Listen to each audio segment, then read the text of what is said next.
G'day, Marley. Welcome to Landscape Photography World. How are you going? I'm very good. Thank you, Grant. Thank you so much. A privilege to be here, be Oh, asked.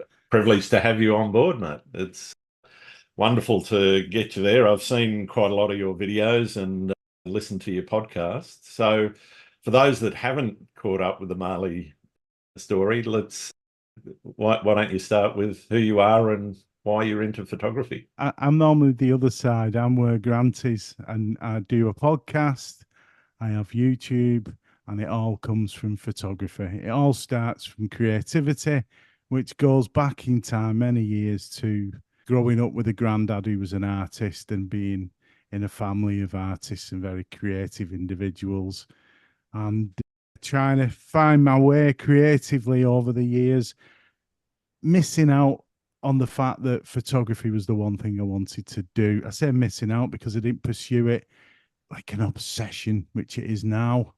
It pretty much is fills up most of my time, apart from my two kids, my wife, and I'm also a full-time graphic designer Okay, working wow. for a local company and now working in the city of Liverpool. Yeah, I like to keep myself busy, but I don't like the word busy. I just think I have to say I've been sitting watching a new series called Slow Horses on Apple TV, so I'm behind on the editing, and Christmas is coming, and I've umpteen videos to do. I've got a podcast that should be due out now, but I'm talking to Grant, which is grand, and so it's all good.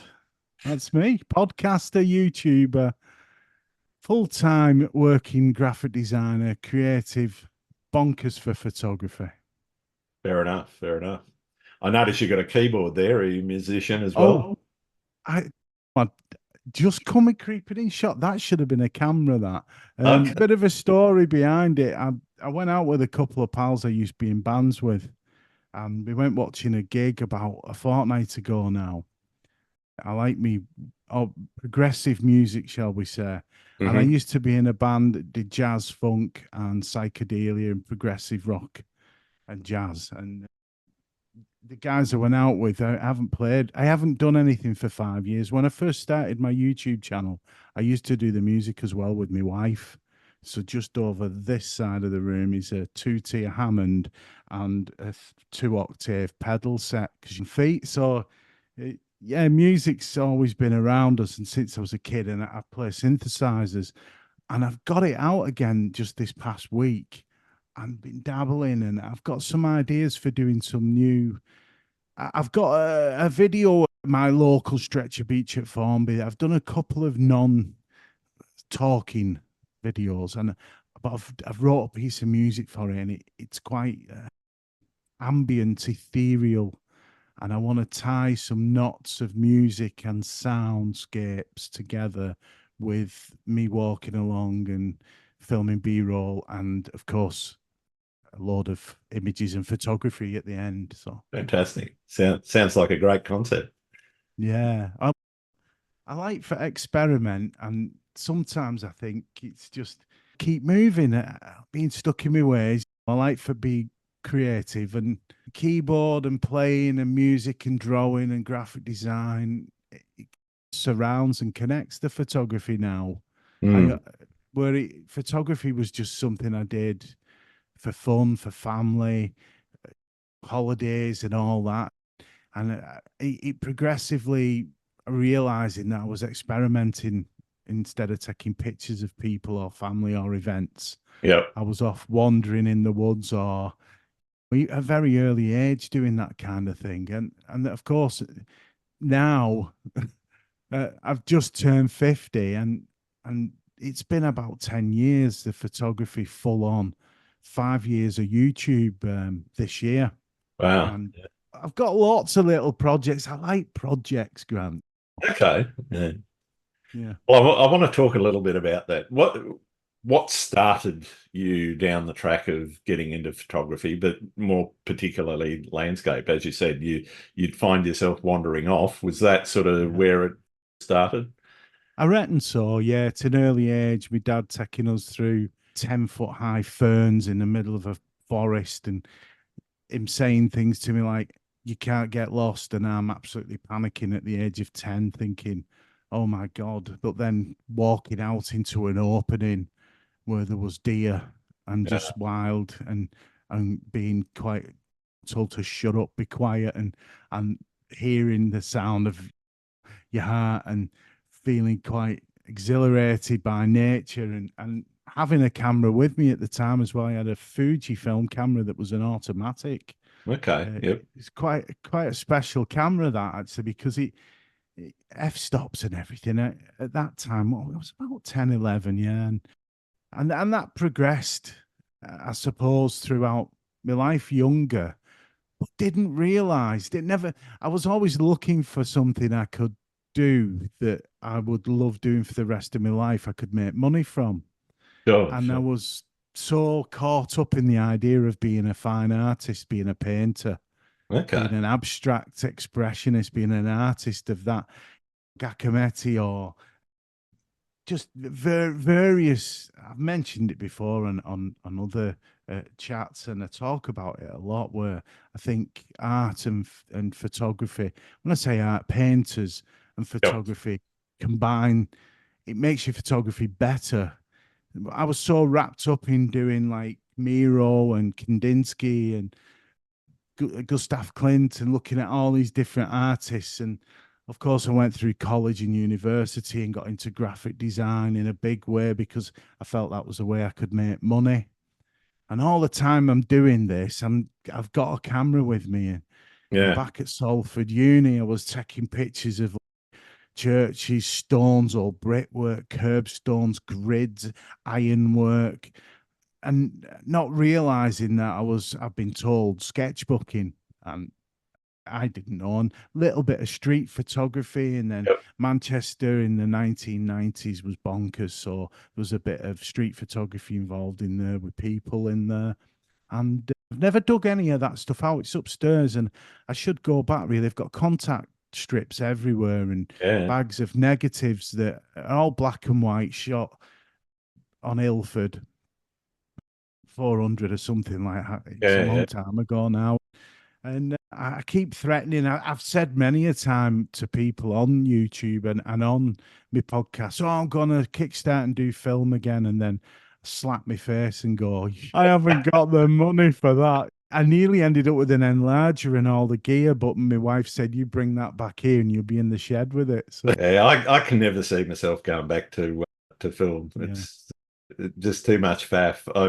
Also I I love doing it. I love the magic of seeing that yeah, image appear on the paper and on the contact strips and whatever when you were just trying to work out what was a shot and what wasn't. But the smell of the chemicals, the stuff it does to your fingers, the whole yeah, schmozzle was just like, nah, I couldn't yeah. be doing this. Yeah, well, I agree with that in a lot of ways. The chemicals and stuff didn't bother me, but I guess you started off like myself in film and Yep. college. You study photography yourself? I did it at high school, but then other things took over and I went into a career in IT. And Right. Yeah. it just, that computer, finished school in the middle of the 80s, and Yeah. computers, just PCs and Apple Yeah. Macs and all that sort of stuff, just went bang. And it Yeah. was, oh, this is interesting. And Yeah. I just had an affinity with it. And yeah, that's really what I got into and what I studied was computing. And so Yeah. I ended up doing that more than photography, unfortunately. I still had, I've actually still got it on the shelf behind me, the old Minolta XG1. Right. Uh, Wow. Minolta. Aye. yeah, and a couple of good lenses, the old Rocker Minolta lenses. And but yeah, and so I dabbled a bit. But again, Yeah. it was like the time and the faff of getting film done and Yeah. getting it back and everything. And so it wasn't really until digital came along in the mid 90s that I really started to shift that way and Yeah. decided to get into things in a more serious way. And to be honest, it was actually mid 2000s, so about 2005, 2006, that I really started to go, oh, actually, this could be art. Yes. Yeah. digital 4 megapixel cameras about then, wasn't Yeah, it? that's about right. Yeah. Yeah, I Yeah. had, and I've still got a range of happy snappers that I had, the point and Yeah. clicks, where things started, and shooting in JPEG and having no idea about RAW and all the rest of that Yeah. sort of thing. And then later on, the learning curve really started. But yeah, but that era of film, I think, and particularly what you were saying about the nuts lifestyle in the 90s in Yeah. Manchester, for example, and some of the stuff you would have seen. How do you think that has actually shaped your photography now? Because I think those early years, one of the big things that really puts down groundwork for how you start to shoot in later years. It certainly does.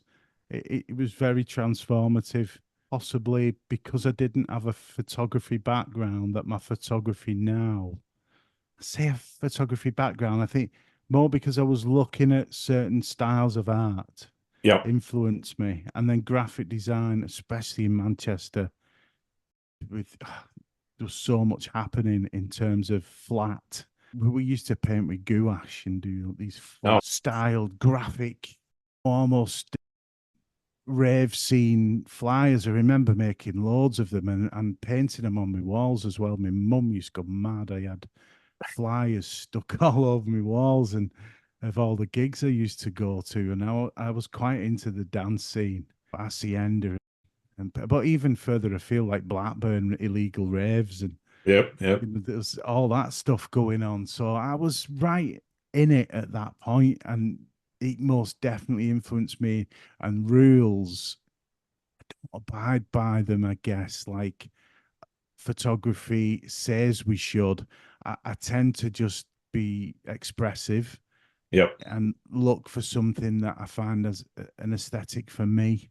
That Mm. if it's beautiful to me, or I find something that is interesting, I don't think of it at the time, but later on when I'm editing, I think that might pass on and someone else might like it.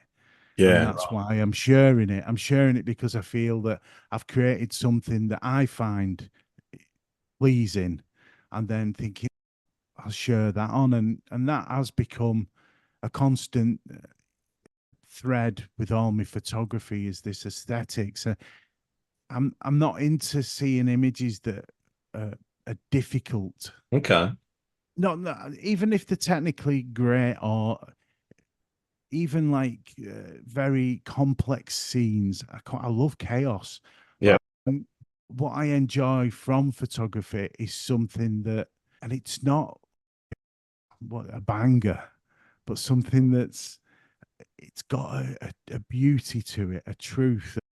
And yeah, that's the landscape photography side of it for me, where it has to connect you to nature and you have to feel some romance. There's definitely a heartfelt thing going on, soulful, romantic, aesthetically pleasing, and it's got to tick all those boxes for me to think I'm happy with that, and I will share it. Or and sometimes that's easy, sometimes that's hard. But there's no rules, and all that must come from my early days of flatness, flat plane, 2D graphical artwork, yep, yep, seeing shapes, but then the chaos side of it as well, the vibration of colors and textures, layering. I really like that as well. And I think that also stems from my early learnings of abstract expressionism and certain artists that would, Jackson Pollock or sure, anything sure. around that. I know he's the most popular name I could have pulled out the bag there, but even Kandinsky, where it was a lot about rhythm and movement and color and forms and shapes working together and understanding composition that way without it being, say, foreground, midground. It's more about just seeing how things work together Yeah, and, yeah, and does that please me? And is it, I wouldn't want to make art that's disturbing and awkward and uneasy. Yeah, I do enjoy a lot of that, but I think okay. my favorite artists or favorite photographers there's a rhythm in there. There's almost like a beautiful dance within the images that makes sense. And Mm. uh, so many names that I could go into these days, especially that we're surrounded by Yeah. incredible photographers. That's definitely a stylistic choice that you're making in your photography. Yeah. Have you seen and thought about how that style has developed and where it's going? Is there anything deliberate in where you're taking things now? It's a niggle that it's like an earworm. And Yep. I tend to ignore it and put it away and think, don't analyze. Okay. I have a I know some set people of, love it, some people just don't want to know. yeah, I find it, yeah, I find it could, I think the more I've got, I think about it to a degree, Hmm. and then I have to stop myself before I get to a point where every image isn't right.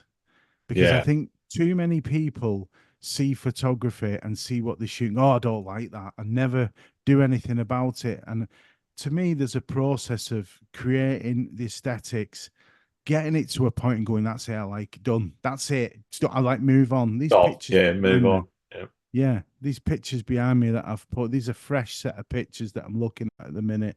There's one in the middle that's a little bit older, and then we've got some others knocking about some abstracts. I've got a bit of ICM and black and white, and I've mixed it up a bit because I want to just look at them and see what's working, but not analyze it in terms of where is it going, but going, I quite like that. That's doing that. But to me, it's a process. Actually, tell you why I drop on certain things and go, oh yeah, that's because there's texture here and there's contrast and they work together, or the yellows and the blues are working together, or what colors are we? I just feel it. I just Yeah. look at it and feel it and go, yes, move on. Because if I go too further, it destroys the feeling, it destroys the image. You can over edit. Yep. It's just a process of beginning to know why and when you've got to that point, and then I move on. Mm. So the question of where is it going and where am I taking it, I did. I really don't know. Hopefully somewhere good, successful, because we don't do it for nothing. It's a key No. point. We do it because I want to be successful at it. I don't want to be famous. I don't. None of that. I just want to carry on creating for the Yeah. rest of my life Yeah. and being content and happy. The Ben Horn interview that you did with you, and you asked him a similar question, and he said to have this job, to do this because that happiness of working every day doing what he loves, it's Yep. game over, done. Absolutely. That's success in my eyes. What Yes, what's success in yours? Is yeah, that exactly that? Yeah. yeah, Perfect. Perfect. exactly that. Yeah, You mentioned the need to have projects and work on projects. Where does that need stem from, and where do you see, I guess, that taking your photography? I think it keeps you doing it. I think if you set yourself, I wouldn't say deadlines because I don't agree in pressure. I Yep. don't agree. There's enough of that at work. There is a pressure creating in photography, but it's more organic. Yeah. And by having the project, you put in a start line and a finish line. Hmm. And then in between the meandering and wandering and whatever you do and processes you have, you get to a point. So I'm creating a book now called 50 Times Around the Sun. I thought I would have had it done, but I've not. It'll be done next year. And that doesn't worry me. I can move the finish line. But the Yeah. fact that there is a point of contact and end, that start and end, that the fact that each project I come up with has a roadmap, if you like, Yep. a set of images, or I'm talking about this with the music. That's a tiny project. That's probably 1 to 2 videos. But next year, although I'm way behind on my edits and my videos, I've got 2 from Scotland that I've got to do. I've got a couple of other videos that are street photography. Every now and again, I feel it niggle. You need to get this done, and that little pressure comes, and I give my head a wobble and go, "No, this is mine. This is my time. I don't answer to anyone. Yep. I answer to myself. The project sat there. It's doing fine. Heavens above, as long as I don't drop dead and I can keep going. I'm here tomorrow, and it's a blessing to keep going. And Sure. that's how I see it. And I guess then it's starting thinking of projects that could lead somewhere. I've been working on one this year, say for the past 3 months. It's really exciting. That I Yep. can't mention because it's not been launched yet. All my images have been submitted and they're being looked at and they're very happy with them. And I'm going to be a part of something that I think is, again, it's another project that has a direction and a purpose and could take me further and deeper into photography and where I want to be in photography. Oh, that's fantastic. That's a long answer, that one. Oh, it's a brilliant answer, though. It really gave me a lot to You think do about. know I could talk like mad. You do know all this, Grant, don't you? You know. That's why I got you on, so I don't have to do any. Yeah, I've got questions. In terms of that personal expression and how you basically bring that vision together, is that something it looks to me in the videos that you have a bit of an idea about where you're going to go, what you're going to shoot, but not necessarily you'll find things along the way. It might be if you're in the Lake District, for example, you might be halfway up a hill and you see some light and you go, bang, I've got to shoot that, even though you're not where you wanted to be for the original shot, the original idea about being out there. Yeah. Do you pre-visualize and do you think about the shot that you want to take before you're getting out there, or are you more spontaneous and it just I'm going to go to this place and there's going to be some light and we'll deal with the consequences? Pre-visualizing leads to disappointment Right. almost 9 out of 10 times. Okay. The chase, the drama, the hunt, the wandering, the thoughts in your mind, negative or positive, mood has a great deal to do with it. Mm-hmm. Happiness, sadness, whatever place you're in. That's why we go out sometimes to clear our heads. I have a Absolutely. local Yeah. tree. Whole local tree gets treated in such a way where my images sometimes 9 out of 10 are dark, moody, foreboding, and the Mm-hmm. tree's done nothing to me but be there for me. But that poor tree gets all the moody shots, and then the Lake District get all the glory. So local trees tend, and I have noticed this, local vicinities tend to be where I'm in a certain poignancy. I'm feeling the weight of work or Yep. life. So those images, they reflect that. But when I'm going further afield, there's an excitement, the chase, the wandering becomes romantic, it becomes poetic, and they show that in those images. And I'm learning that just by the doing, just by doing it and going Yeah. out. There's no plan. I'm going out on Saturday, but I'm going with the kids. I've just received. I've got to show it. Just received this. I'm really excited about Nikon ZF. I've got obviously I'm on Nikon, so I've got the glass. Yep. I've had this for 4 hours, and oh wow, Yeah. wow. I love gear. I love cameras. I don't mind admitting it.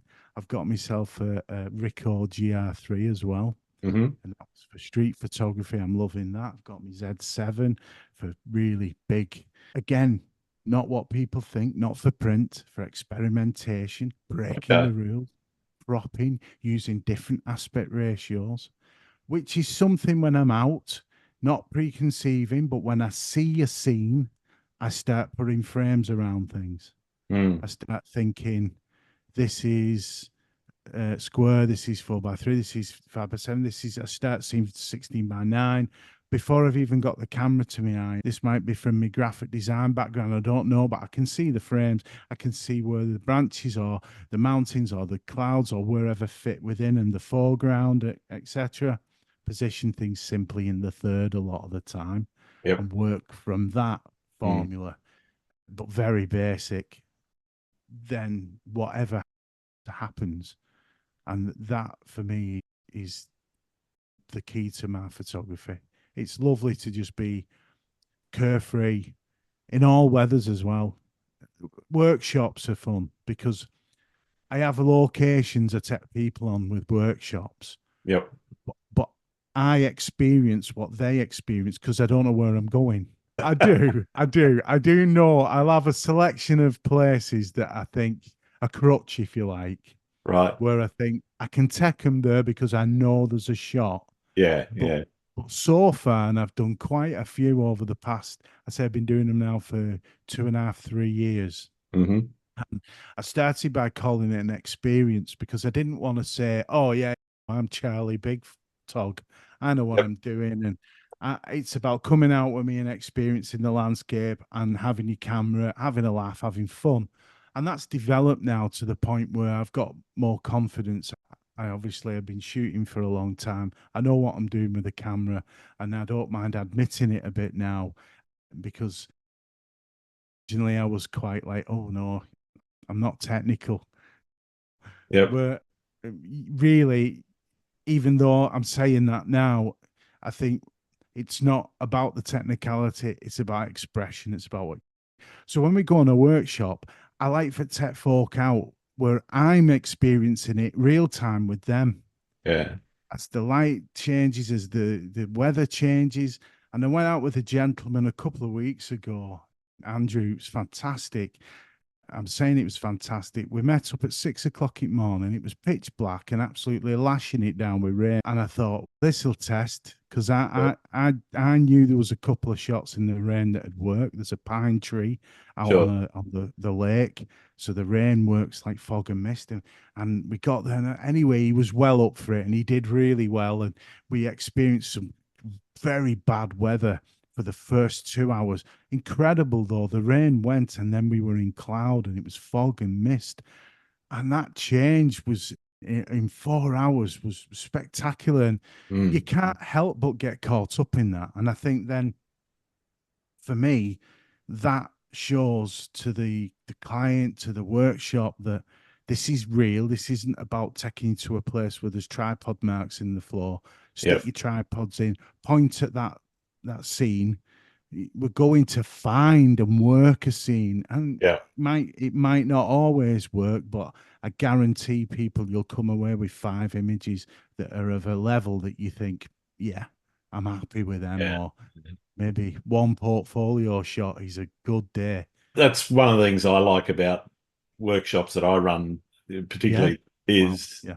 you can't predict what No. are you going to get that big fat band of cloud on the Yeah. horizon, which is 99% of the time that I get, Yeah. or are you Yeah. going to get that little crack that just lets that light in and you turn up, it's pitch dark, you don't know, you know what the tide's doing, you know what the sea state's going to be, but other than that, you've got it's a lottery, and you've got Right. to work the scene. You've got to find a rock with some flow, or you've got to Right. find Come on, those Grant. ripples in Though, the tell sand or something. tell the ladies and gentlemen though where your coast is. Come on, what Yeah, beautiful piece of coastline you've got.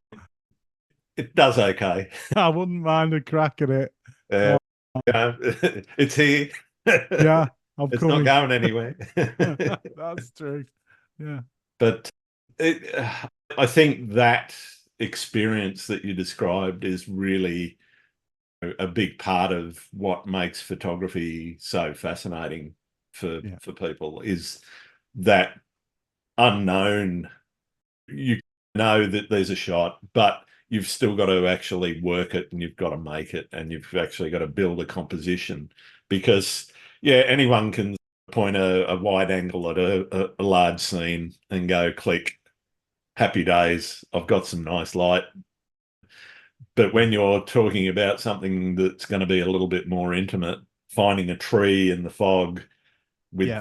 the right sort of background or finding the right wave patterns that give you pleasing shapes in the water and those sorts of things, those are the elements I think which really make it a challenge and something that, for me, that's the fun of photography. Yeah, that's the fun. Yeah, yeah. So, in terms of that fun, you obviously have a lot of fun when you're out and about. That comes across in a big way in your videos. And if anyone hasn't watched any of your videos, they should, simply because I love them because they are so much fun, and you can see the passion, you can see the element of fun.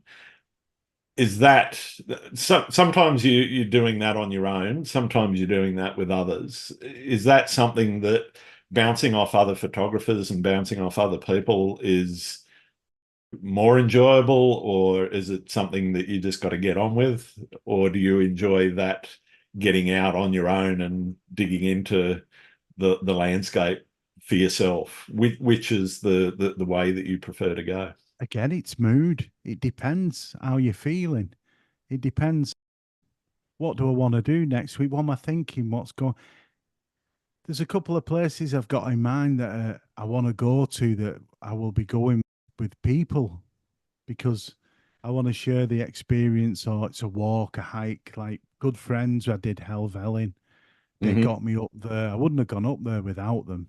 So Yep. that is amazing. They're a wonderful group of people. And then I've got my good friend Mikey, and we head out together again. We get to places that I would go to on my own, but being together, we bounce off each other so much, because it is a very changing weather, changing landscape. But then it depends how I'm feeling. Like this weekend, I'm out with the family. I'm out with my two girls, so Oh, Cameron will still be with me. We'll be going to some flea markets, taking them to an exhibition that I'm actually in. I've got a piece in there, a woodland piece in there, and a local photography. Well, it's an art exhibition, an open art exhibition.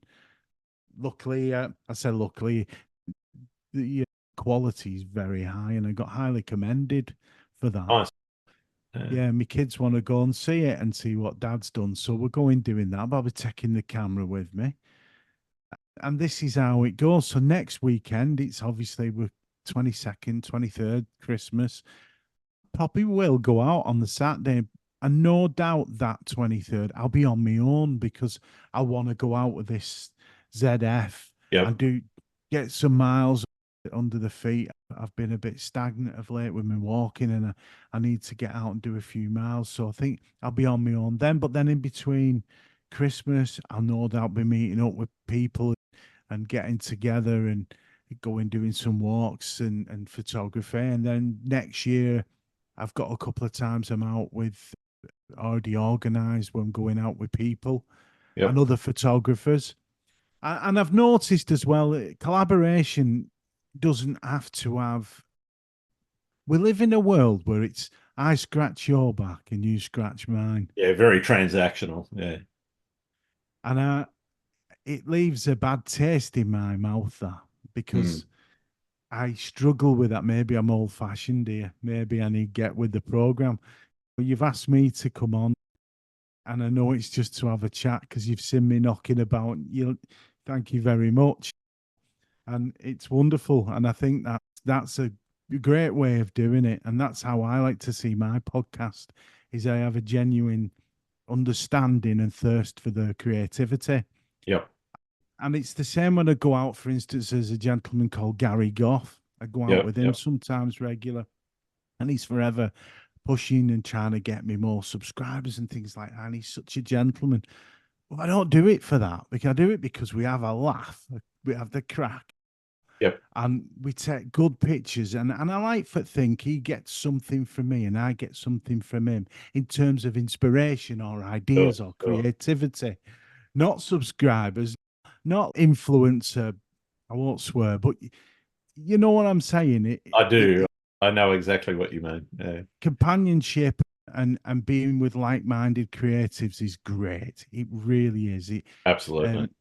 Um, and I'm also going to say something here where I think if you're with people who are better than you as well, you tend. I'm not competitive, but you tend to perform. You tend to. It pushes you Yeah, to experiment a bit more, I think. Yeah. yeah, yeah, and I think that's key in everything I've done over the years, especially with YouTube. That pushing yourself and being with people who your peers and you respect. I went out with Verity Milligan and Adam Okay. Karnak, and I'm editing the images, and that video is 3 months old, 2 months old Yep. now. He put his video out, Adam, almost first man photography. Yep. It was I've such had an him on honor the to. show. Yeah. Yeah, you have, yeah, and it was a good one, that as well. He's great to talk to, and we just the three of us together. It was great, really good fun, and a genuine friendship. But I have so much respect for the creativity.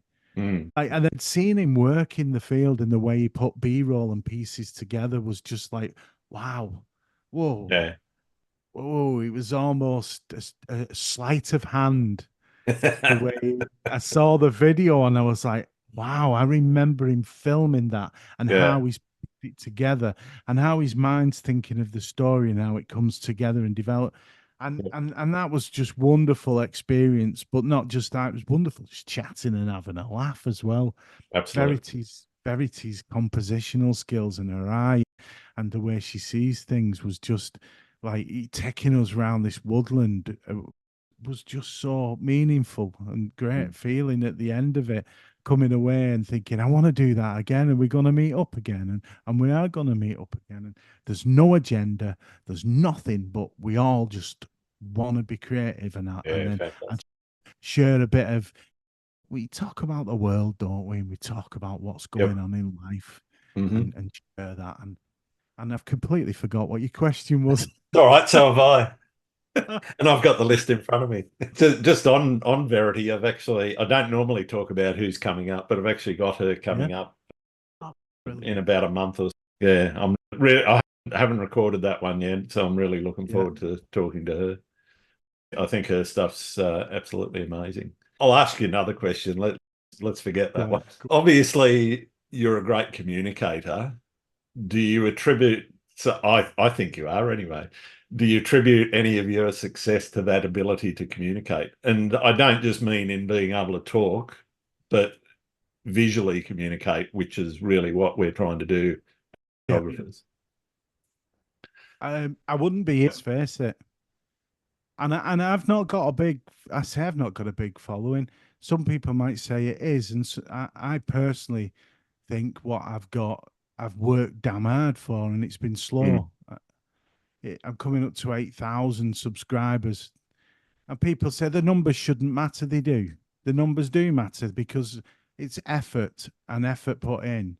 Yeah. And if you're It, not getting a return on that effort, why do you do it? Yeah. yeah, well, I probably still would do it, and I've said this before. Okay. I would still continue doing it, and it has been like that. I guess I could say like putting the effort in, but it has been very slow. It's been 5 years, Yeah. and some people have gone a lot of Yep. subscribers and things like that. And that's not something I'm looking at, but I wouldn't be here. You say great communicate. I don't see myself as a. I've been told this by some people who I really admire. Should I name drop?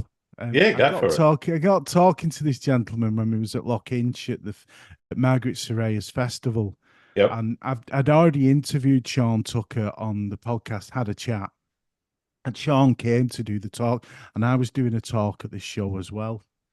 And he said to me about my strengths, and one of them was the ability to communicate and convey what I'm doing creatively with other Mm. people.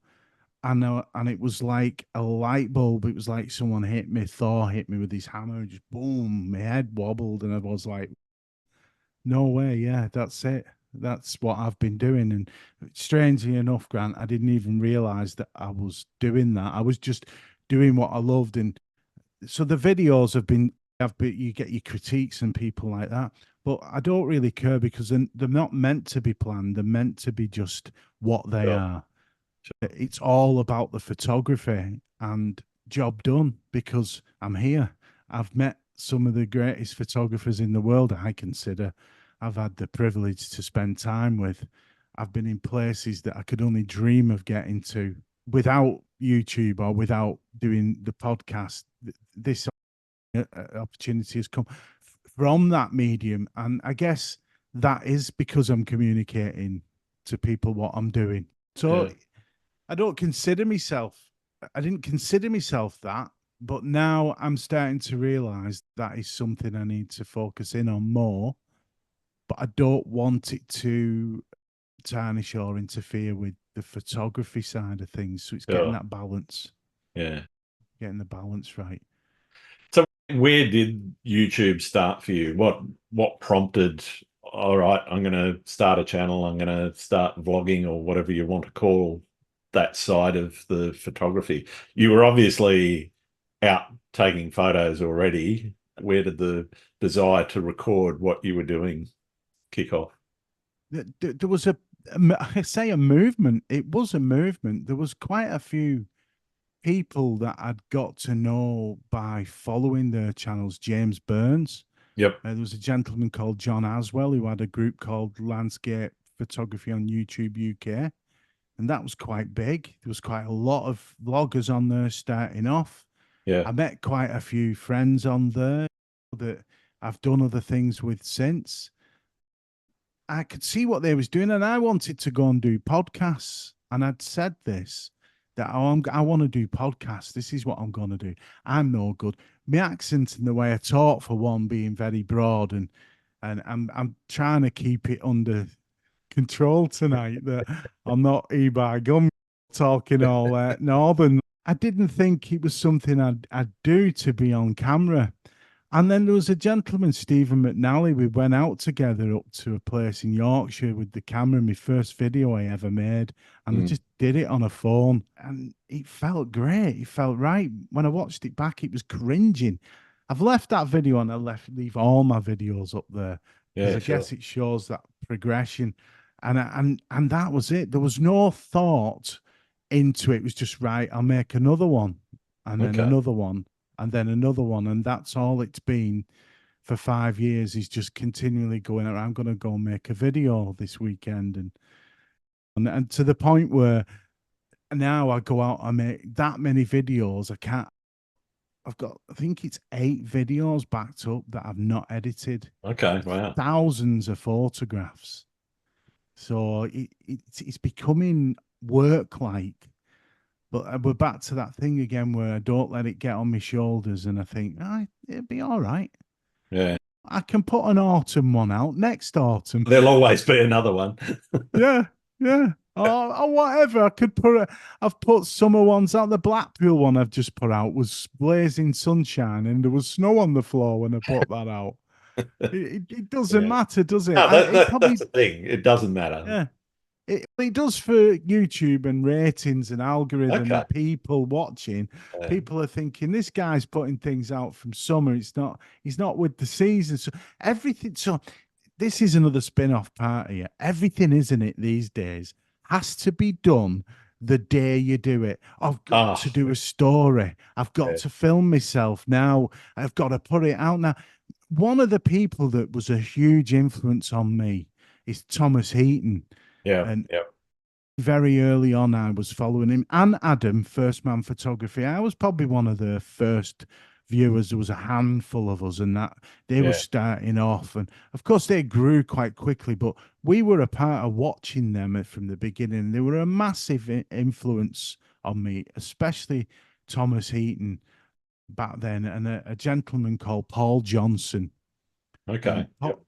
Paul Johnson, in terms of YouTube, what just adored him. He was so transparent. There was no pretense.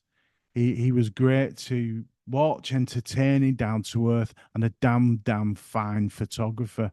Mm. And he had a profound effect on me because he was a family man.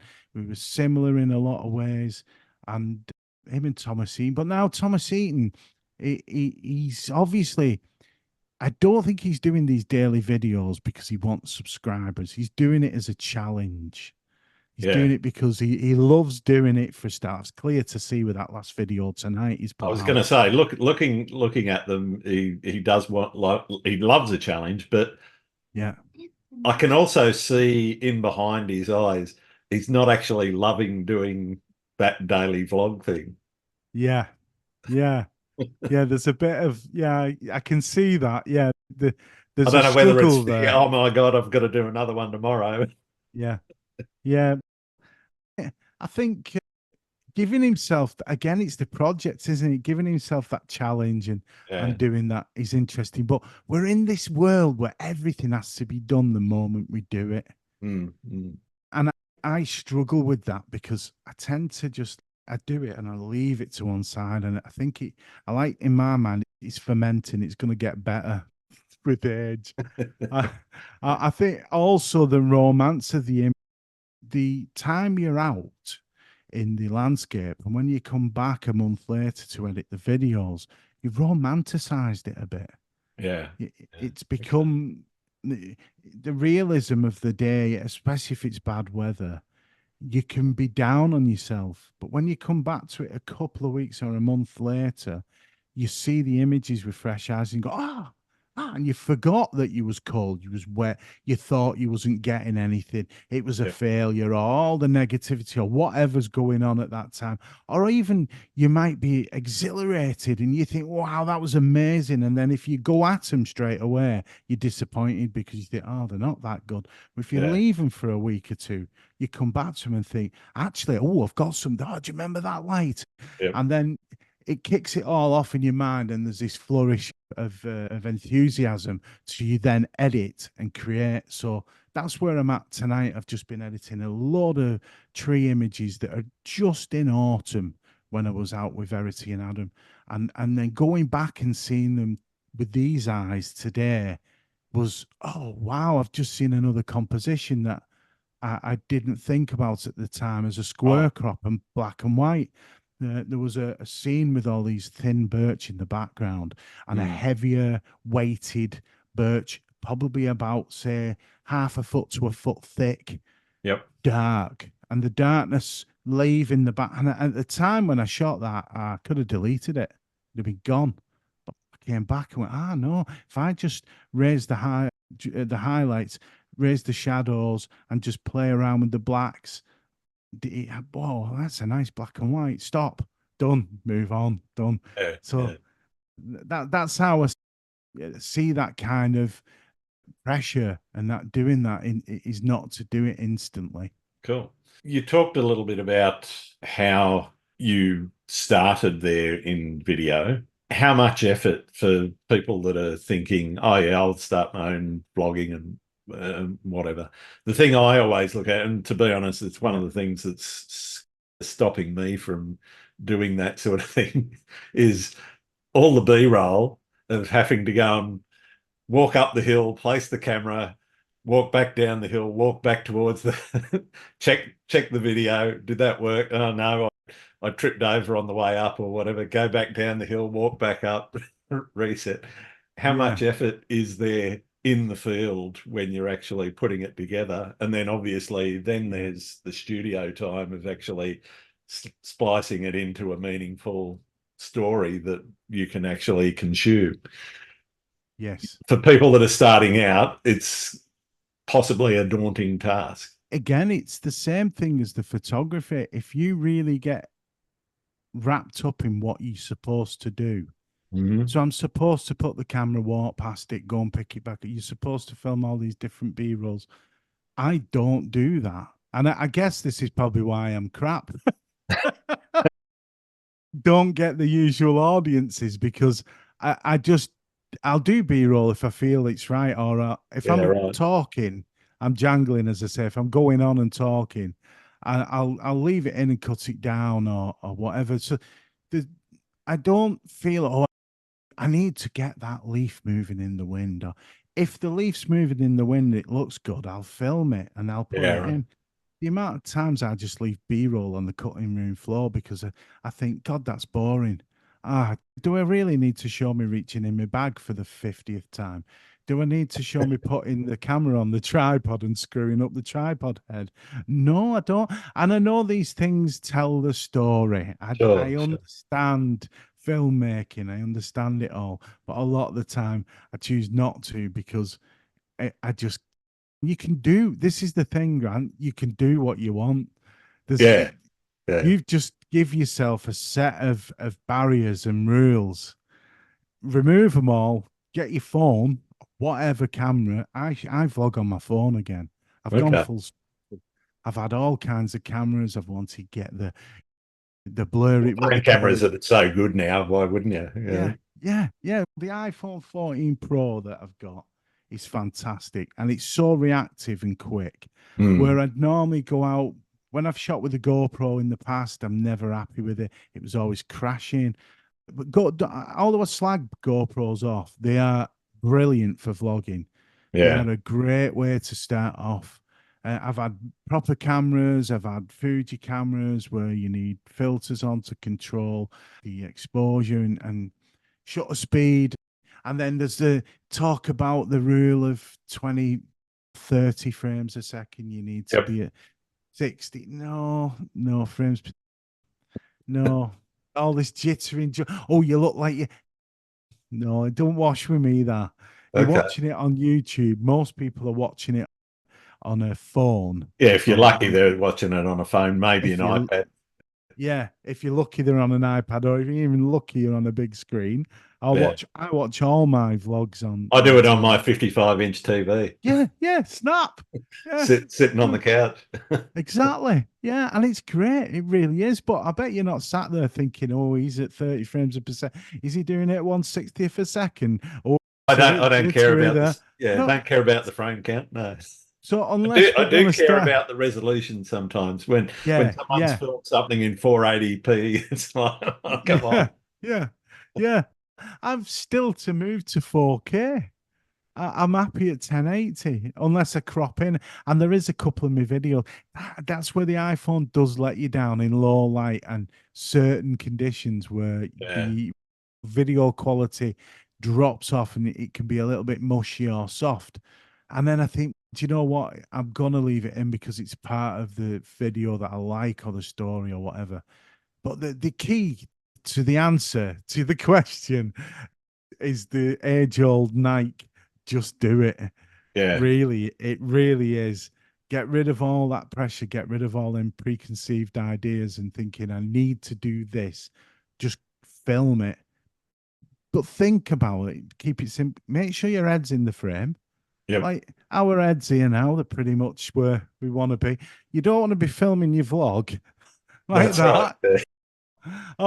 Or you don't want to be filming your vlog like that. So you think, oh, and we've all done it. You've just gotta think about it a little bit where you're positioning, and then when you start doing that, then you start realizing, oh, I'll add a bit more here, and Yeah. I will film some B-roll, or I've got whatever. Or might script that, but I don't script nothing. I just talk absolutely anything that comes in my head, pretty much like we are doing now.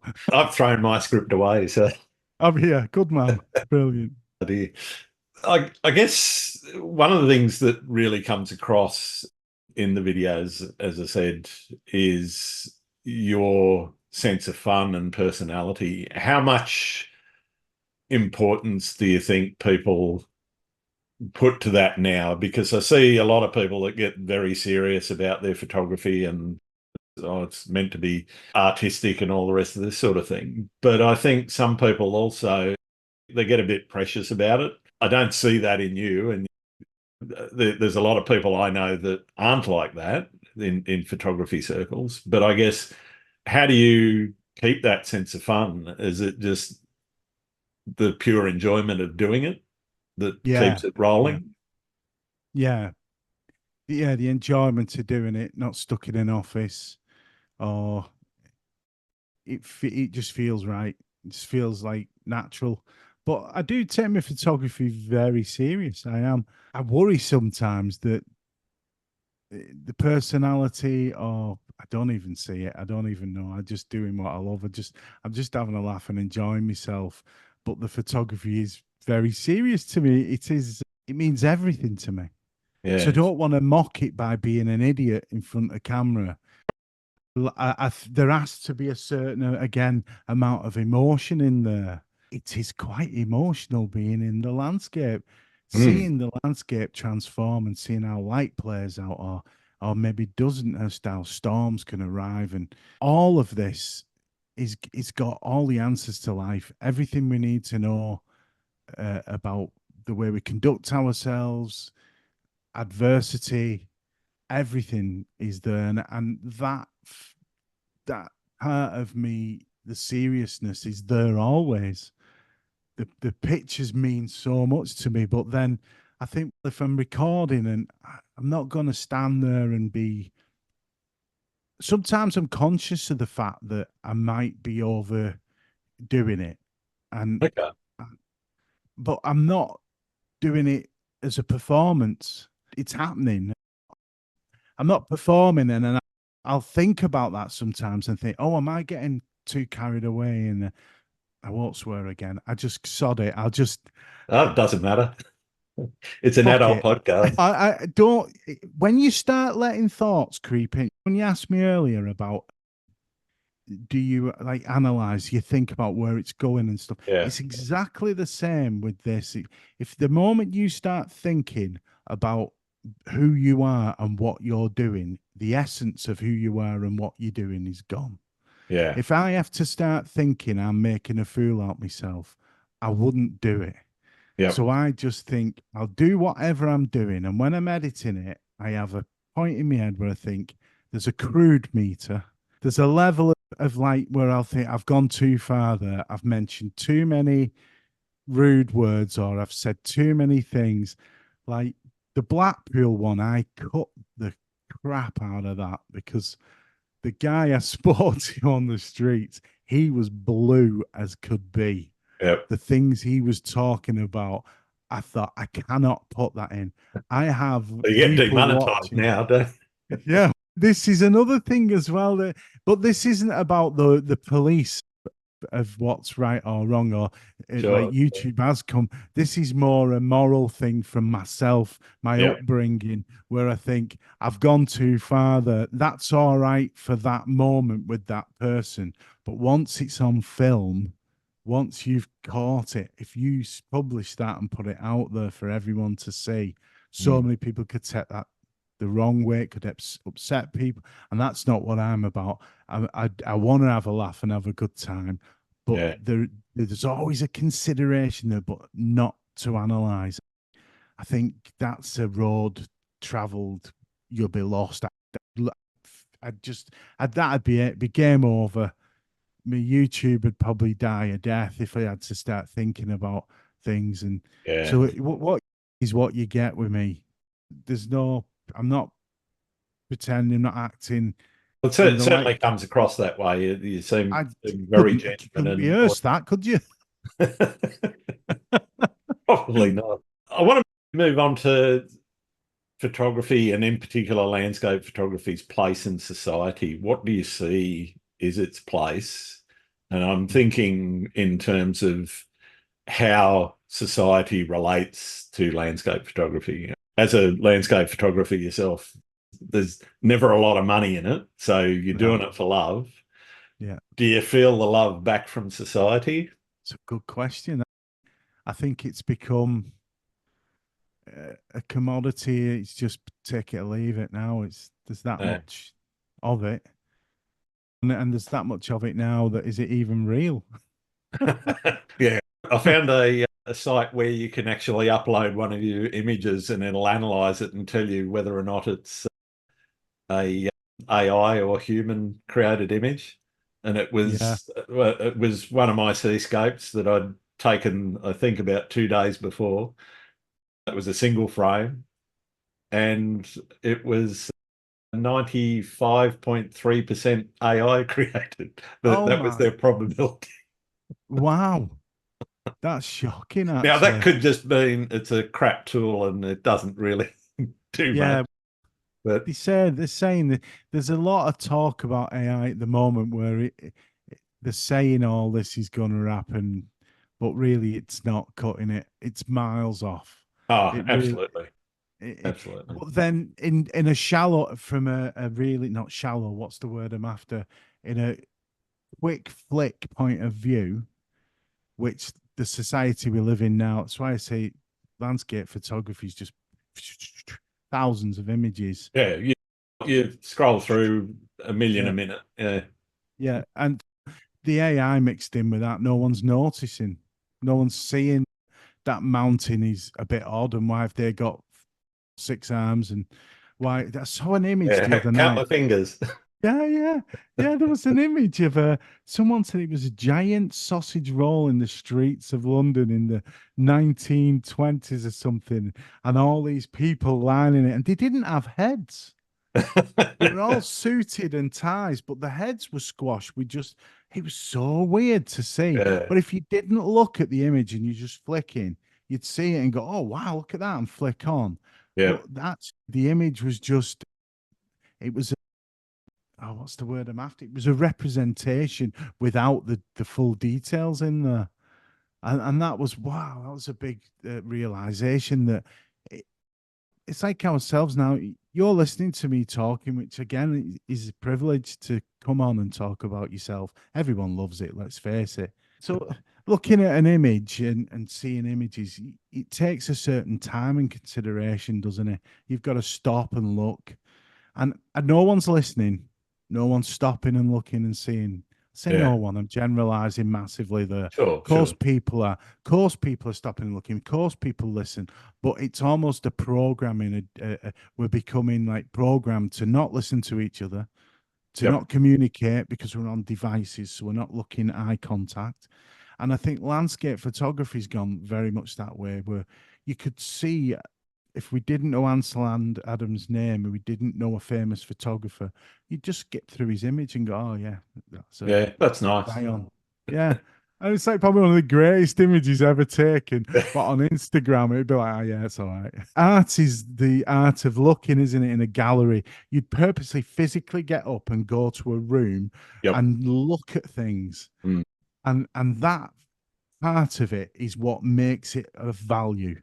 And Yeah. we're now devaluing that by this constant bombardment of imagery, top quality. Some of photog You've mentioned before about personality and YouTube and me being here. Now, a lot of people like slagging YouTube off because they say that a lot of people are getting where they're getting because of YouTube, and because just because they can make some videos and the photography sucks. They're normally photographers who are introverts and can't do that side of things. But Sure. good photography is still great. Great photography is still great photography, whether you're on Yep. YouTube or not. So the images are so important to me to create art, to create expression, and I do see that bitterness, that feeling of like landscape photographers, like they're getting all the attention and I'm not, and I've been doing photography and their images are amazing. There are so many photographers out there who are amazing, great photographers.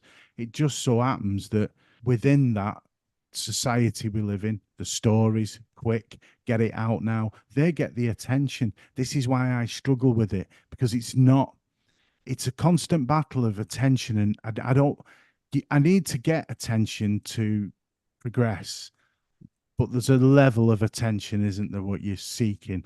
So, Yeah. in terms of the question about landscape photography, those that seek it the most and are shouting the loudest usually get quite far, but their images, will they actually last? Will they actually stand the test of time? And Yeah. I think that's the key for me with good. No matter what, great photography is always going to be great. Even if AI comes in, it will never stand the test of time. It will never stand up. Great images will always rise up. I like to think a positive way that great photographers will break through at some point. Or let's like Van Gogh, for instance, as an artist. I know, okay, he was dead and he's gone, and he never saw his fame. He never saw how much he transformed the art world, Mm. and Mm. what an influence he Yeah. had The on people. influence that he's had. Yeah. Yeah, and I actually think we're in a bit of a we're in at the moment we're in this amazing place. You think how many people are being creative these days? We've never ever had a society that is so focused on imagery and Yeah. creating imagery, or creating video, creating something. It is a renaissance in creativity at the moment. They're Oh, trying to totally. squash it, but Yeah. there's a huge rise up of people, especially in certain areas of the world, Hmm. in pockets of these people making and creating. And of course, then it gets quelled because of commerciality to continue and to live on and have money and to pay your bills. You have to then do certain things. But I still like to believe that good quality or really passionate expression, doing something that has meaning, true meaning, will shine through more than, say, someone knocking out some images because they want to showcase a lens, he says, with a lens I've just received from TT Artisans. But I'm not going to say no. I've got Well, the that's way it. I Yeah. the way I see it. I think I've been given this lens, and the way I'm looking at it is, when I was younger, to have a prime lens at f2.8 would have cost me quite a lot of money. Yep. And now you can pick up a lens of this quality, f2.8, I think, for 140 quid. Yeah. Yeah. Wow. Wow. So it's how you look at things, isn't it? So Absolutely. Yeah. I think then this gear idea, I'm picking and choosing what I want to promote because there's a reason behind it. One, they're supporting me, and I have to be supported to continue, like yourself. Yep. We can't do this for nothing, which is, we're near enough doing it for. I feel like it's like I'm doing it for nothing. Yeah. The podcast we put out is, but it's all for a reason, isn't it? And I think landscape photography, oh, dare I say this, it will always be there for me. I would, I'm going down the path where I want to make more images, more photography that has meaning, that has, when I say meaning, socially, it has some message, it's got some reason behind it, hence why I want to do all the cities across the country. Yeah. And at the moment, I'm just doing street photography as it is, a safe street photography. But whilst I'm doing that, I'm seeing and learning and building up. I'm seeing how people are existing in these cities, and how we're in a.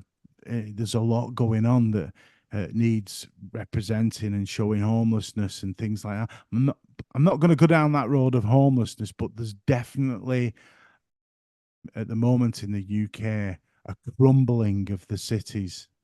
Yep. We're going back to a time I remember quite clearly in Thatcherism, and there's this facade at the minute of lots of people have wealth in one area, and Sure. lots of people have got nothing.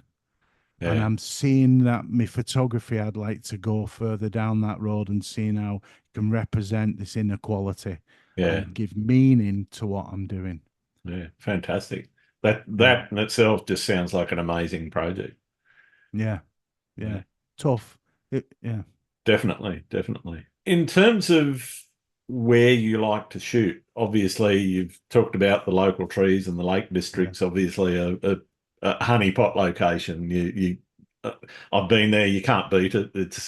There's a new frame around every corner. Is there anywhere else that is a favourite spot that just keeps calling you back? There is. And it's a place I haven't been since I've done YouTube. Okay. And it's a place I mentioned very early on in our conversation where I was a lad. I was took with my dad, and my family used to go there on holiday. And for 12 years, we went this place. Wow. And I could go there now, and I know the place like the back of my hand. I probably know it more than some of the locals because of the way my dad was. And Yeah. off we'd go, off we'd walk into the Forest of Dean. And the Forest of Dean and the Wye Valley and around Tintern and around Ross on Wye and areas like Cannock Ponds, and Yep. uh, just these places that are filled with incredible forestry and scenic and beautiful rivers, the River Wye itself and Tintern around that area. Yeah. Is a stunning place. And for some reason, I haven't gone back there, but I have to do this year. I have to go back there. I did have a project where I was going to photograph the A49, which is Okay. a very old A road that Yep. takes you to South Wales and the borders of from Shrewsbury and down all the way to Whitchurch, you keep going, following the A49 down. And I thought I'd do something where I'd photograph key places along that way and get to the Forest of Dean and then do a full. But again, it's another bloody project, isn't it? Yeah, that's it. But when you say about areas, I'd love to go and spend time there. Yeah. And now with the different way I view and the different way I see things, I just like for sound I said before, it's tough. It's only tough when you do these things like these projects, is because you want to do them well and you want to create something that does have meaning. So Yep. the Forest of Dean for me, it almost ties in with what I mentioned about society. I went there not long ago as a family, not as a photographer. We had a little holiday there, and I couldn't believe how run down the place was called Lydney. That I Yeah. went there many times, and it's on the River Severn, a wide opening. There's canals there, and it used to be so beautiful when I was younger. And now it was just so industrialized and quite lost. A Yeah. lot of Right. the industry was closed that once existed there. And even the canals were overgrown and nothing was kept. And the fishermen's pegs were all overgrown. And I remember seeing carp in there 1.5 foot long that swam up and down there all day in beautiful waters, and now it wasn't like that. So there's a little bit of that creeping in again, where it's about the effects of man on the environment within landscape photography. Maybe I'm maturing, Grant. I'm growing up a bit again. I am getting serious, but still won't stop me having a good time and laughing. But I think to highlight some things would be a good thing to do. Yeah, absolutely. And I think one of the things I find in the photography community, and I've been in contact with a couple of people that are also in the climate activism, but also climate science Yes. space. And in talking to them, it's really critical, I think, for photographers to start being advocates for the environment and getting Yeah. people's awareness up about those changes that are happening. I'm talking to some Kiwi photographers and recently about the really, what do you call it, the reduction in size of a number of the glaciers there, and Yeah. just the retreat of that ice wall that used to be 2 or 3 kilometers further down the valley than it is now.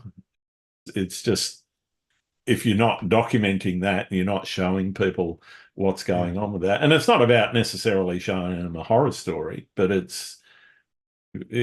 think it's absolutely a necessary part of being a landscape photographer, because if we're not going to do anything about it, and we're supposedly the people that love it, or some of the people that love it the most, because it's Yeah. where we make our livings, it's where we're working most of our time. If we're not Yeah. going to do anything about it, who is?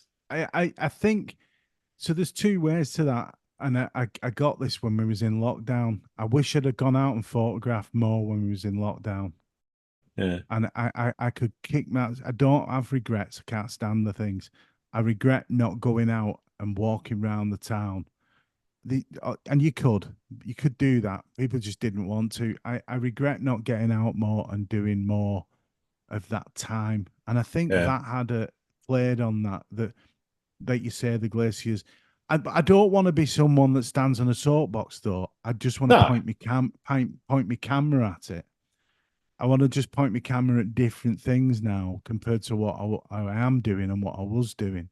yeah, And I think that change in seeing and changing, creating is possibly coming from the time spent. I think maturing and just growing into it more and more as we get older and having kids and seeing the future. But I just think, do we have any profound effect when Tiff Murtha, the yep, video that I went to watch the other night, and when you think about society, how it was in the 80s, early 80s, and I remember it very well. And people forget quickly. So to just take a photograph, you don't even need to write a song and dance in it. just to have that photograph and have it published or have it on YouTube or something is a strong message indeed. And I Totally. think, yeah, I don't think to try and be changing things or being like, don't know, an evangelist for standing on a soapbox, like I say, but missed opportunities of photographing things that have happened in our time Yeah. is Yeah. unforgivable, really, isn't it? Absolutely. Absolutely. Mm, I think it's one of the most important things that we can do as photographers is yeah. record what's going on around us. And I know looking at street scenes just here in Sydney Mm, and from when I was a kid in the 60s, 70s and 80s, but even the older ones, the photos of my parents, I love looking through some of those old albums and seeing the way people dressed, but also the yeah. cars, but also the Yes, buildings and the change in the that's it. streetscapes Yeah. is insane. Or Yeah. you go down to some of the beaches and you go, oh, this beach used to be this sort of almost pristine wilderness and it was a Yeah. holiday destination, but it's now a suburb of Sydney and it's all built up and there's skyscrapers next to it and blocks of Wow. flats and all that sort of thing. And Yeah. seeing that change and being able to record it and show that to people, I think is, as you say, it's a really powerful message. Do you ever hit creative walls? Do you ever get in a rut and go, I can't be bothered? No. You don't strike me as Simple, the sort that would. simple answer to that. So, how do you keep motivated? What is it that keeps you going? We're lucky to be here, aren't we? Really, it's Yeah, gratitude. Just grateful, really grateful. Yeah, to have a camera and walk round anywhere, and it could be a wall, it could be a fence, it could be a bridge, it could be an underpass, it could be where the light falls on a lamppost, it could be a car's lights blurring, it could be the trees changing of the seasons, it could be rubbish piling up, it could be people walking, crowded areas.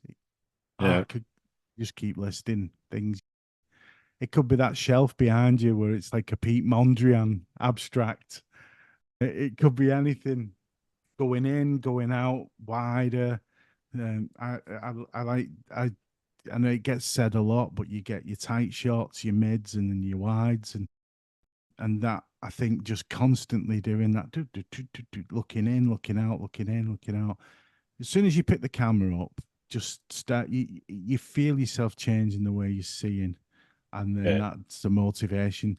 The shots are whether they're any good or not, or nothing. There's just the process of doing it. You get back after and have a look, and you think, "Oh wow, look at that!" There's a little bridge near me where I live, and there was some crested grebe, not a guillemot. I don't know if you have crested grebe over there. They're like I a don't think we do. cross between a duck and some kind of guillemot type Yeah. thing. And the water was so black because the bridge was the shadow of the bridge. Hmm. And this bird was just mulling about flicking water on itself, but it was creating these ripples. And it fascinated me, but it took me a while to see it. I didn't see it straight away. I've noticed that with a lot of good images or things I enjoy after, is that it's what you might not see. It's beside the subject. It's not always obvious. It's always something else. That it could be the way the gravel or the way the wall and the light and things meet at angles. Sure, Oh sure. wow, there's an illumination of composition, or it could be the way something moves, either it be wildlife or the trees. Fascinated lately with taking longer exposures of trees when there's storms and wind, and letting them not don't move the camera, let the trees move and Yeah, focus on one part, try and get one part that's fixed and let everything else move. And that abstraction's quite nice. I've been doing that a lot. So it's endless, really. So if you think I'm in a rut, oh, I don't want to shoot, you're in that mood. Again, let that mood dictate the shot. Go and photograph something quite dark and miserable. If you're yeah, feeling like that, go see it through. Or Yeah. go out and see it through, go and follow your mood, and Expressive. Yeah. but just press the shutter. It doesn't cost nothing, and and don't be so hard on yourself as well. You take 50 images and they're all rubbish. You just delete them. But Yeah. That's it. there's gonna be one. There's gonna be one in there. There's gonna be one image that'll have so. There's always a reason why you point your lens at something. You've seen something, haven't you? You don't Yeah. just go out point. You're not shooting like this. I'm not looking. You've got the camera over. You're not doing your purpose. Purpose. I pointed it at that. I Yeah. took that. Why? Narrow it in. I took that because there was that light there, that rock. We're focusing on that. So that was what you liked. What's the problem? That's distraction and that. So we're having a conversation with a gentleman the other night where there was these flecks of beach leftover leaves that were orange and beautiful. But Mm. they were a choice between the raindrops in the rest of the image. And the Yep. raindrops in the rest of the image were the main scene, the most beautiful part of it. There Yep. was this battle, internal battle of we need to leave the leaves in. But no, you're going to have to make a decision here and Yeah. cut the leaves out to Yeah. get something by focusing in is what do we like about what we're looking at here? And then the hard part of going off with its head.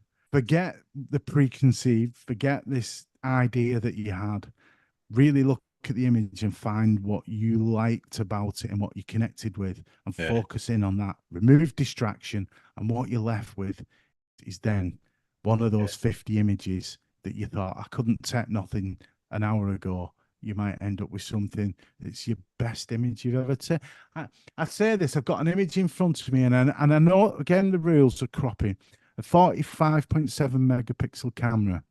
I expanded this image and I was just on the computer and I looked at it and I thought, I like them birch there, and they were about that big in the rest of the frames. The birch were tiny, rest of the frames big. Yep. And I cropped in, cropped in, and cropped in to these birch till I made it is square. I made a square composition of these trees, which probably reduced the image down to around 4 megapixels. And then I printed it. And Yeah. then what came out was like, wow, a Yeah. blind mon. Here we go with a bit of Northwest accent.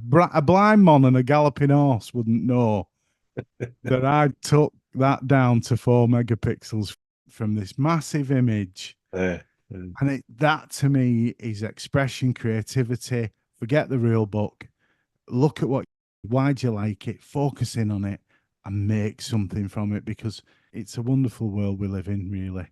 There's a It lot of, harks back to one of my high school photography teachers who said this is the magic of putting a frame around it. yes, And it's that decision, that deliberate decision, as you said, of what's yes, in and what's out. yep, And it's that pinpoint focus on what's important to the image and what's yeah, not, and making sure that's what you're really going to bring out in the image. And yeah. I think you've just expressed it beautifully.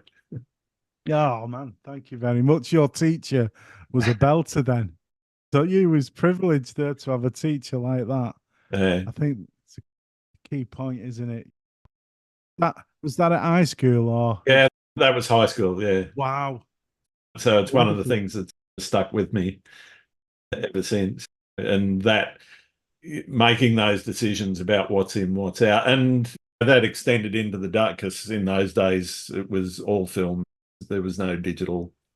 I Mm. think it might have been the birth of an idea somewhere off in some lab somewhere. The But enlarger was allowed to go so high well, and that's so it. You low. could only wind You know, the enlarger but that's your up a crop, bit. isn't it? So when they say you don't crop it, you shouldn't crop it.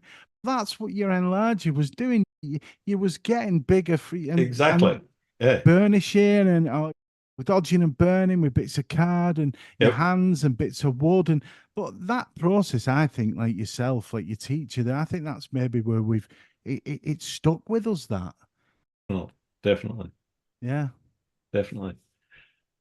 Where do you see photography going in the future, and what do you see as the biggest challenges for photography at the moment? it's always money, isn't it? Is the challenge. Money is the root of all evil, as they say. we need it, and it can be good, because without it we wouldn't progress and have gear or food and what have you, better things. We've got to progress, haven't we? To a point. Yeah. To a Yeah. point. It's a box that lets light in. So if we removed it all, would we still find a way of taking an image? I know how to make a pinhole camera. Yep. Yeah, I think there's always a way. So I don't think photography's in any harm. I think people see technology as a way of destruction, that things, oh, it's getting too easy. I said that Oh, about digital. Digital was going to kill, yeah, and when video started, yeah. even when it was videotape before it became digital recording per se, that was going to kill photography. They've never sold more point and shoot cameras now than they've ever done. They're selling more film. Kodak now must be rubbing their hands. 20 Yeah, quid for a roll of film. I And know. then another 20 quid for getting it processed. And don't talk to me about the paper. Yeah, exactly. Even the normal, even just getting paper for your printer at home for I your know. laser jet or inkjet or whatever is very expensive now these days. But where's it going? And I like to stay positive, because it's an art form. Yeah. So there will always be people out there creating, using the tools, whether they be 10 by 8, like your Ben Horn doing Yep. that, majestic, beautiful photography, or whether it be the latest Sony shooting for National Geo, or it's the likes of me going out, or yourself by the coast with a box of filters, smiling at the setting sun. I don't see that getting tucked away. It's the connection with what is on the other side of that lens will never ever go away, will never change really. As long as there's a subject, which it's endless Mm. possibilities, whether it be a pinhole camera or a ZF Nikon, all dancing, whatever.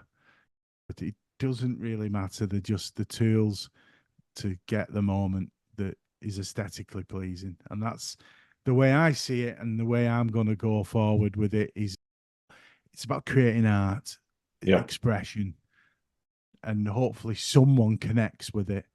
And when they do connect with it and they leave a message, I just, wow, there's nothing better. And even if they leave a message saying that bracken looks like it's artificial and it's AI, because someone said that in one of my images, made me chuckle. I thought, I'm pretty sure if it was AI, I wouldn't do bracken like that. I'd have tidied it up a bit more.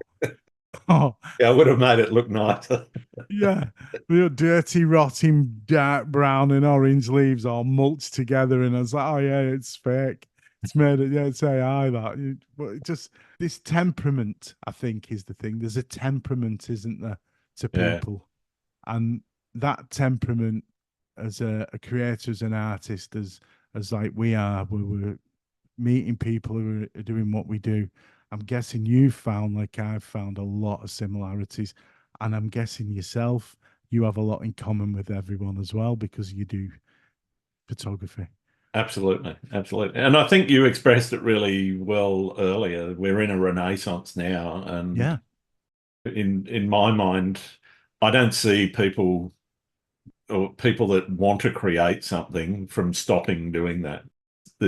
There is no barrier except the end of life on Earth, and that may well come. Yeah. C'est la But vie. yeah, that's it. No one's going to be here to care after that. But I think that while we're here, there's always going to be someone that wants to go out and create, and going out into the landscape and doing that Yeah. is something that's always going to happen. Whilst I think I'd be sweating a little bit more if I was a product photographer or a fashion photographer, because a lot of that is Yeah. starting. I won't say a lot. Some of that has started to shift towards AI generation, because marketing departments are rubbing their hands together and saying, "Oh, good, I don't have to buy that expensive photographer and model now." There's the money, isn't it? But That's it. if you platon, if Yeah, you platon, or you're someone who's, so again, if you're good, people will pay for you more. exactly, So we exactly. just said about films, 20 quid. If you want a guy you can take, so I want 50 AI shots of all these people. Yeah. And then someone in a business will be going, no, I'm going to pay £150,000. I'm going to get this photographer in because he has a certain look and style. And he's the People, best. And I know that what I'm going to get from connection, him. Yeah. I think we're going to go to that where people will want real. They, yes, your cheaper people, cheaper companies, Yeah, they yeah. can say that Any company will try to save money, you know. if you can be very good and you can get to a position, you're gonna make a lot more money. You're gonna be sought after because there's less people doing. So my wife plays church organ, and Yep. sadly, most of these people have died or died who could play two and three tiered organs with pedals Yeah. and stops and pulling stops out. And so culturally, that way of doing is fading away and it's becoming unknown. Yeah. So if someone from another generation, like my wife, Keeps takes that it, alive. Yeah. yeah, she becomes more. It's wow. We need you to play our wedding because we don't want to play an iPod or whatever Yeah. You don't form want of to push a music. button. Yeah. Yeah, we want authentic church music played on an organ Yeah. through the big pipes, and it's all over the land, all over this country. There are organs in churches left dormant and not being played Yeah. because But it sadly they goes back to yeah, something you said before. It's yeah, the feel. If you're in a church and you hear an organ that's being yeah, played, and that when you're talking about some of those bass pipes, which are a foot and a half in yeah, diameter, you exactly, yeah, feel it. You don't hear yeah, it. You actually yeah, feel it. yeah, yeah, And yeah. that you're Special not though, going to isn't it? get out of an Yeah, iPod through a set of speakers. exactly. Yeah, and it's the Unless same you with got photography. Megadeth's speaker set. Some WEM speakers. Oh, I don't even know what they are these days, but yeah, WEM speakers always sticks with me. Well, Pink Floyd live from Pompeii with a massive wall of WEM speakers Yeah, behind them was like, oh my God, that's incredible. And now they're probably about that big, the that's speakers, it. and they're Yeah. And they just as pump out loud. But I think that's the same with photography. I do. I think there'll always be a craft. That's the key. It's yeah. craft. And those that want to learn it and learn it well and do it well will always carry on doing that. And again, I have to mention Ben Horn again. And it's just because I've been listening to him because that's where I'm up to on your podcast. And he said so many things as well about that goal of to just be creating in that way, slowing down and the Yep. 10 by 8 and shooting in that way. A huge respect to him for that. I'm far too bouncing around. I get called, is it Zebedee by a friend? I can't sit still. So, yeah, I'd love to get Ben on my podcast actually and have a chat. And just, I know we're probably been God, it's getting on for 2 hours here, Grant, but I'd love for you to come on and reverse this and have a chat with Yeah, yourself. absolutely. More than And happy to we'll return the get favor. the we'll get the day right as well. That's right. The date and time right. It has been wonderful talking to you. We should probably finish up, but who do you think should be on the podcast? Who else do I need Oh, to talk to? oh gosh, yeah, wow. I know it's putting you on the spot. There's so many people though that are great photographers and don't really. Simon Booth's a good chap. Okay. He's Yep. he's just up the road from me, Charlie Ware. Fabulous photographer, very meticulous, beautiful woodland photography, great compositional skills, and yeah, he's got a great chin. Sure, he won't mind me saying that. He's got, oh, yeah, he's got a cracking chin. And who else? Let me think. There's a couple of people I want to get on as well. Kieran Beard is going on the photo walk next week. He's a street Okay. photographer. He's fabulous. I'd love to get him on as well, but he's going on the photo walk. So I'll leave him a bit. I like thinking now, the community. I think I won't jump on Grant's guess there, but I will hear someone and think, like I've just mentioned, I had thought about Ben Horn, Yeah. but and then you got him on, and I was like, ah, you bastard. I was going to ask him, but it takes me so long to pluck up courage sometimes to ask him because they are quite special individuals, aren't they? You Yeah. know, Yeah. and you, I've started to get over that, and it's yeah, just yeah, like yeah, you ask, and if they say yes, it's great. If they say no, I asked Nigel Danson, yeah, Danson, sorry, a few months ago, and he said, "Oh, I'm just up to my eyeballs. I can't do it Yeah, right now, maybe later." And I just yeah. haven't got back to him just yet. At some point, I'll ask him again, and that's No, fine. And yeah, the ones that just don't reply is just like say la vie. They either didn't see the message or they're not interested. So, exactly. Yeah, exactly. And I don't worry too much about. no But words and I'm graces. Yeah, dealing yeah, dealing with rejection very well now. yeah. It'll be forever known as Dancel now for me. So No. brilliant. Well, I got my last question, and if you've listened to the podcast, you know what's coming. Do you like pineapple on pizza?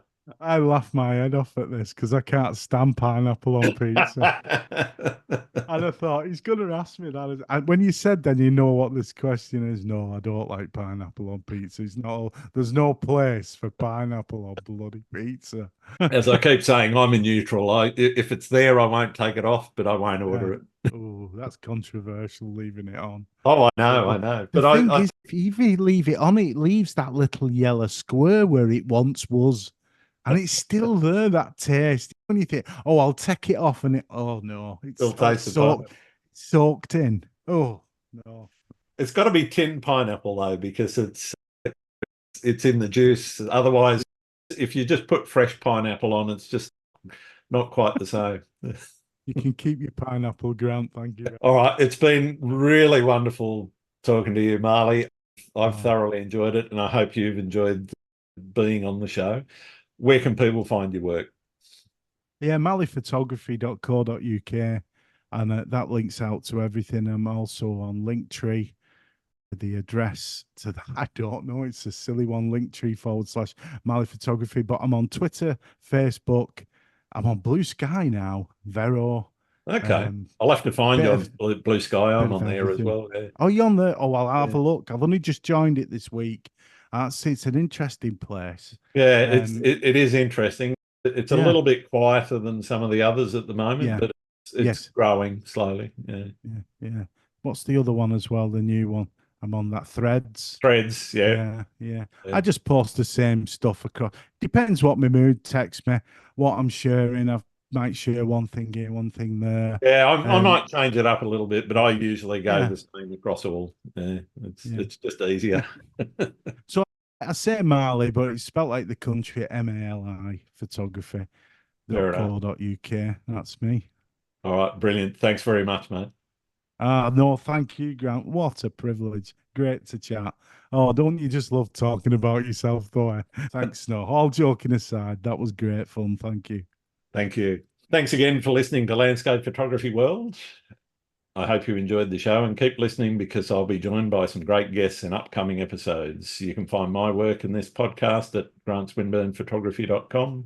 I'm also on Vero, Twitter, YouTube, Instagram, and Facebook. I'm Grant Swinburne. Hope to see you out shooting soon.